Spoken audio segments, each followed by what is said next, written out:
Card Hunter is a free-to-play mashup of Dungeons & Dragons and Magic the Gathering. Its complex, grid-based combat is reminiscent of Fire Emblem and Final Fantasy Tactics, but with bite-sized adventures instead of an overarching storyline. Modules compose of 2 to 4 battles under the watchful eye of Gary, your dungeon master, and his elitist veteran brother, Melvin. Sporting cardboard cutouts for miniatures, flat landscapes, dice, and trading cards, it's really enough for anybody from this sort of culture to be happy and give knowing nods to all the references. You get 3 races and 3 classes to choose from, keeping gameplay simple and concise while leaving plenty of room for veterans to customize for certain battle conditions.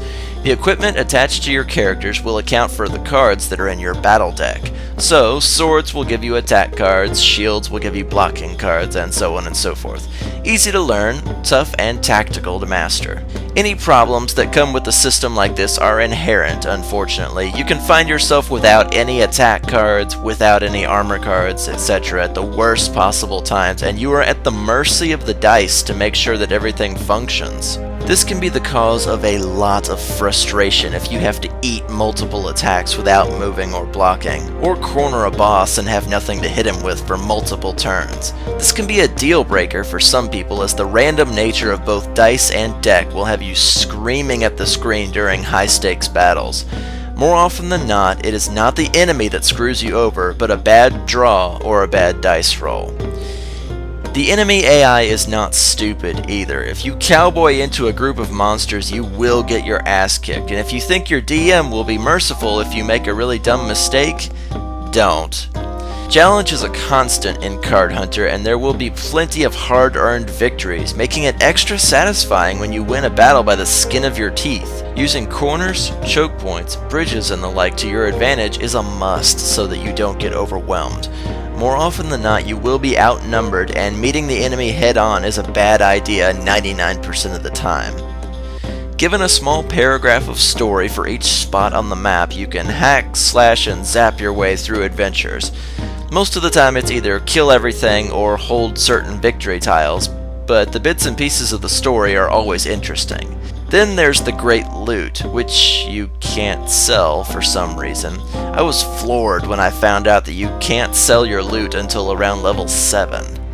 Why? No idea. Turns out you can throw all of your loot at the game's store once you can sell things, and you'll only get pennies back. Even the rarest, most epic items in the game will only score you a measly 20 to 40 gold pieces. How much is it to buy said epic quality items in the shop? Oh, yeah, I'll get right on that. Given that you only receive 2 to 4 pieces of loot per battle, so only about 6 to 10 per hour, it's next to impossible to afford such items on your own. Unless you pay real money, of course. Given that this game is free to play, it does of course come with real money microtransactions in the form of pizza slices. I'd been having fun for about 10 hours, so I threw in $10 to see what I could get and to thank the developers for a job well done. So, what did I get for my $10 worth of pizza slices? Well, I got a new cardboard mini for my warrior, some extra chests of loot that guaranteed me a couple of epic items. Yeah, pay to win, I know. And a treasure hunt module. Treasure modules are extra, more difficult levels that promise you an epic item if you beat them. And yes, you can exchange pizza slices for gold pieces at a terrible exchange rate. So if you want to buy an epic item with real money, be ready to drop a couple of $100. You're better off paying a tiny amount and opening the epic chest to get something that you can use. There's also the Card Hunter Club. It puts a timer at the top of your map showing how long you're in it, during which time, whenever you beat a map, you get an extra piece of loot. It's not guaranteed to be any higher quality, more like an extra roll of the dice to see if you get anything good. I signed up for a week just to use up the remainder of my in-game currency. It's okay. I've gotten both common items and legendary items using the Card Hunter Club. It's all up to the dice, just don't expect to be buying any epic or legendary quality items. Ever. Card Hunter is an addictive, lovingly crafted game that will hook you for hours upon hours. It's challenging, quirky, and harps on everything that D&D culture is loved for. I broke the game wide open with my Fire Mage, just dropping damage over time spells on everybody. But other than that, everything seems very well balanced. Dice, cards, minis, grid combat, it's all here and it's delicious. Even without spending a dime, you get about 40 modules, each 2 to 4 battles, and plenty of excitement and challenge. The simple graphics, cardboard minis, and old D&D emulated module graphics are just adorable, and Gary and Melvin just complete the picture. The game has 2 expansions that you can get for real money, Attack of the Artifacts and Expedition to the Sky Citadel.